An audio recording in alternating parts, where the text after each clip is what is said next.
Alright, so here we are in Flash. We're going to start a new document, Actionscript 3.0. And we're going to save it right away so we don't have to worry about it later. Going to go save as. You'll name it first button and save that in appropriate folder. And we're ready to get started. We're going to select the blue color here for our animation. This square is going to be running around, so we'll put the square on the layer 1 here in keyframe 1. Once you have it there, select your selection tool and select the square. I hit F8, which converts it to a symbol, and we're going to use movie clip for the animation, so this time it's a movie clip. Instance name, we're going to go blue MC, just to give it a reasonable instance name. So blue MC, movie clip, and registration, top left right here. Gonna hit OK. And now that I have a symbol, here it is in the library, I can actually apply a motion twin to it. For that, I need to right click on the symbol and say create motion twin. Once I clicked that, that gave me 24 frames worth of animation, the twin span, because I have 24 frames per second, so basically gives you a 1 second animation. You can stretch it out if you need to, but at this point I'm not interested. I'm just gonna keep the playhead here at the end of the twin and move the square. That creates a motion here, and if you play it by hitting enter, you will see that the square is moving. If you preview it by hitting Control Enter, you will see that the animation is looping, and that is because as soon as it reaches frame 24, it jumps right back to frame 1. That's last frame. Once you reach last frame, it's going to go right back and repeat everything, so it's going to keep looping. Let's go ahead and save that, Control S. And the next thing we're going to do is name the layer. I'll name it animation, or short anim. And I'll make a new layer right here, new layer button. And that is going to be my button layer, so I'm going to type in button.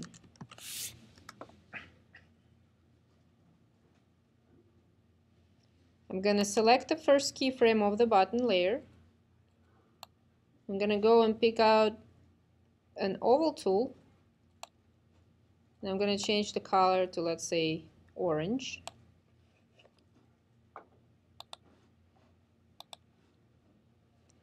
And create our little button here at the bottom like so.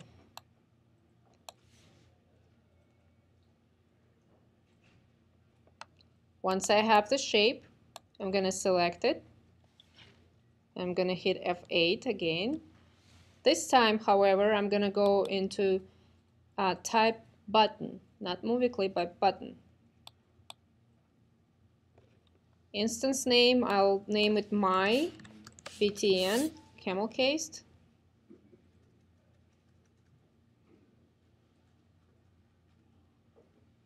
So name my BTN button.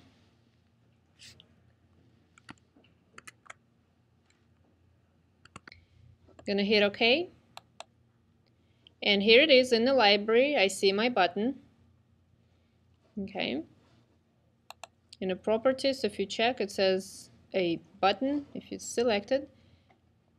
Now double click on the button itself, and you will see that there's certain things that are different in the button's timeline than in a regular timeline, or even if you would to double click on the movie clip timeline.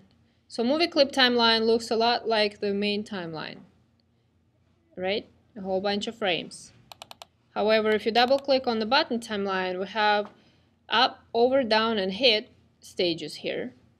Okay, and we're going to talk about that. For now, while they're not filled in, hit Control Enter to see the result so far. And the square is going to be running around. It's just a movie clip looping. We haven't put a control on that yet. But the button, if you notice, if you roll over the button, a hand appears instead of an arrow. However, the button's color don't change. You know, it doesn't change when we're rolling over or clicking on it. So it just notices that it's there, but no changes occur in the button itself. So we're gonna take care of that. And to do that, these are the up, over, down, and hit stages. It's gonna help us doing that. And up means when it's up on the website or on the Flash game, when it's up on the screen. Over means when you roll over with your mouse, when you hover over the item. That's the over stage, so whatever color you want that to be. Down is when you actually click the mouse button while being over that particular item, right? And then hit you will never see, but that's where it fills the button. That's where it detects the button. It's a hit area. It's a field where it actually knows the button is. And I'll demonstrate that right now. So let's click on keyframe for the over stage and hit F6. That will create a keyframe and duplicate the image that we had on up. I'm gonna change the color to a little bit darker so we can tell those apart. I will do the same for down. Hit F6. It copied the information from the over frame, and we're gonna make it even darker here. There. So up, bright orange, then over kind of red, and down dark red. Now for the hit color, I'm going to hit F6. It will copy the dark red. However, I'm going to create lime green there. Now, I'm telling you right now, you will not see that lime green anywhere in your movie. That hit stage is hidden. It's only there for the purpose of Flash detecting when you rolled over the button. So here it is. Hit Control Enter and try to roll over your button. It goes red when the hand appears, so that's good. We're rolling over that. It's red. If you click on it, it goes dark red. But we never see the lime green. And I'll explain that in just a second. So what does that lime green do? Well, let's try to do this. We're on the hit stage, select the lime green, and move that over to this part of the stage. And now hit Control Enter. Try rolling over your button and it looks like nothing's happening because the hit stage is no longer there. However, check this out. You're gonna roll over to where you put the hit stage, and that is where the button is actually working and where the hand appears and the colors change. So that's what that green is for. Alright? So that one is invisible, but that's one of the most important things for the button. So now that we have the button, we're going to go on scene 1, back out on the main timeline. We're going to save our movie. Now my goal is to stop the animation right away and only play it once I click the button.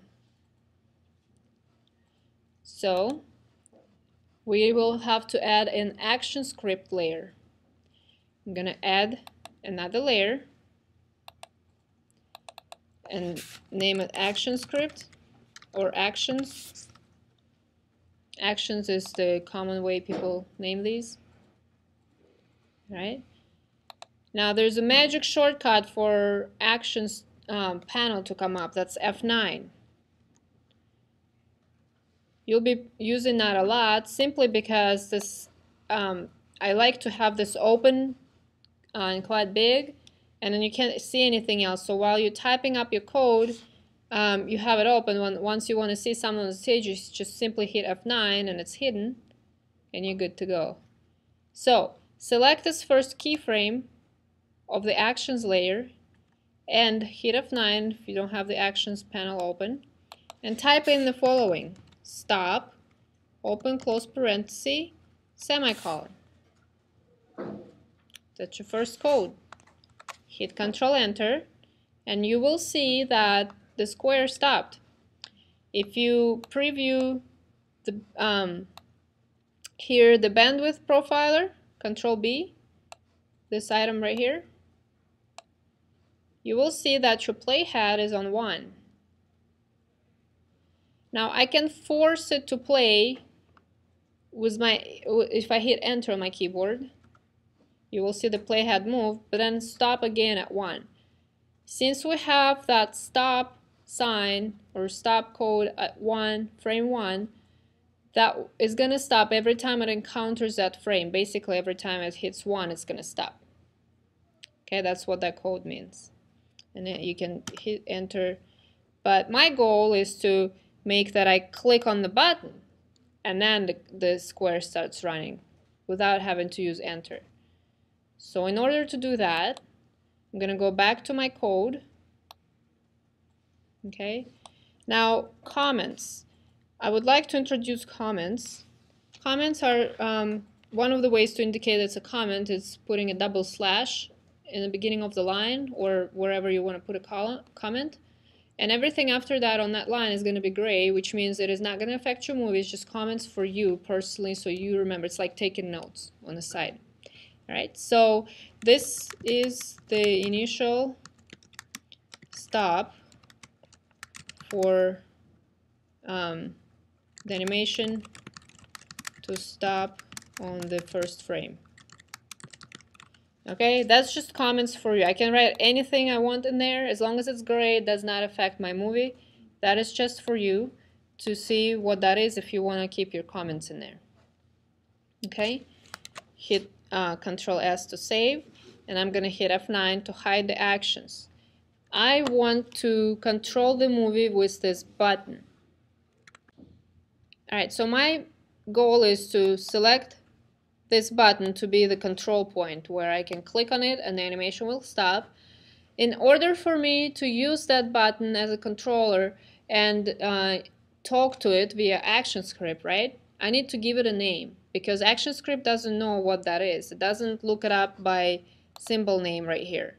It looks it up by instance names. That's important. So click on your button. You will see in properties that the button is selected, and you will see this little space here to put instance name. Click on that and type in my BTN. Okay, the only capital letter is B, my BTN. And you can actually name that anything you want, obviously, but it's there are certain naming conventions that you cannot start with a number. You don't use special characters. Do not use spaces in your names. Okay, and best of all, camel case. That means the second word is going to be starting with a capital letter. So my BTN, the only capital letter there I have is B. And if you're afraid to make a mistake, select that and hit Control C and Control V that into the Actionscript. So this my BTN has to be exact match when you hit F9 and continue typing. Now a lot of times when you hit F9, if you're not on your frame, you will see this message. That's okay. That just means that you're not on the proper frame. So you can click on that frame that has a little A in it. That means Actionscript. By the way, you can always pin this so it will not bother you again anymore. See this little pin Actionscript? Click that pin, and now you can click anywhere and the script stays there. So you pinned it to the menu, so you don't have to select that little keyframe anymore. And now on the next frame, on the next line, I'm going to type in my BTN, or just paste what you copied from the instance name. It has to be exactly the same. It is case sensitive. If you make the tiniest little mistake, spelling or an extra letter or the wrong letter capitalized, it will not read it. Okay, it will throw an error at you. So my BTN, then we're going to add an event listener. Okay, dot add event listener. Again, code is sensitive. You have to type it absolutely 100% correct, otherwise it will not work. Okay, so do you see how add event listener turned blue? right? That means it's a reserved word that Flash understands. Add event listener, Flash understands that, okay? Anytime I name something, I better not use something that would turn blue, because then it would confuse Flash, as it would think it's a keyword instead of a name. So the names will be in black and the keywords will be in blue, and then we'll see other colors later and we'll talk about them. So the next thing that's going to follow is a parenthesis, okay? And we're going to specify what kind of event. It's a mouse event.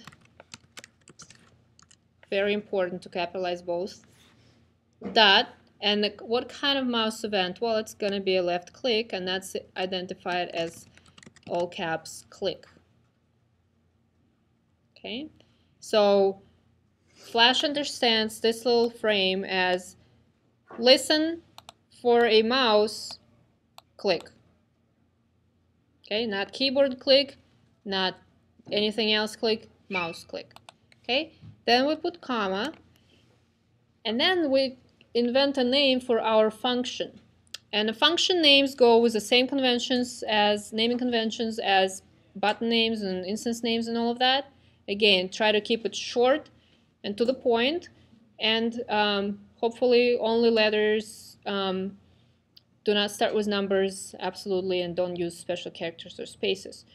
So my function name has to relate to what the function does. What am I going to name it? Well, it's going to start the animation, right? So I'll type in start, but I see that that one turns blue. That means I cannot use that. Then I'll specify it even more and get rid of the blue. Start animation. That is a perfect name for my function. I will remember what it is, okay? And I close the parenthesis and put a semicolon. So that sentence tells Flash, hey, listen to an event that is connected to that button that has that name, that's going to be a mouse event, and it's going to be a click. And then once that happens, execute the function that's called start animation. Well, now we need to actually create the function, because if, the next line is going to be the function. So we're declaring the function. We're going to type in function and then space after that. The name of the function has to be exactly what we named it. So best of all, if you're afraid to type with mistakes, Control-C, Control-V. Copy-paste is your friend in coding, right? So function start animation, okay? Then here in parentheses, we specify that it's an event, mouse event, and we'll put a void just because it does not return any value in the output window. We'll talk about that later. Right now, just copy what I have there.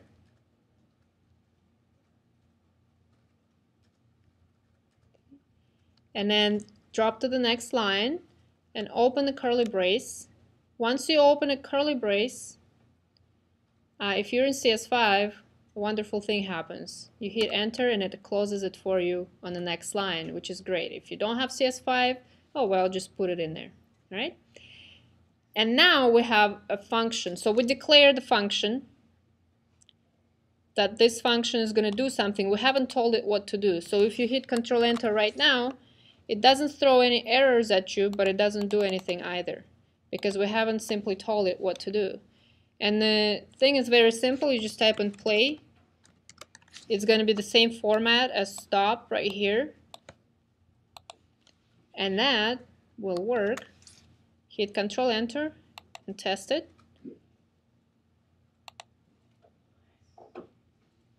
And one more thing, I'm going to put in a little comment right here. This is the code for the button, just so that you can remember what we've done in case you're not familiar with code. Okay, so we're all done. Test your movie and enjoy the endless game.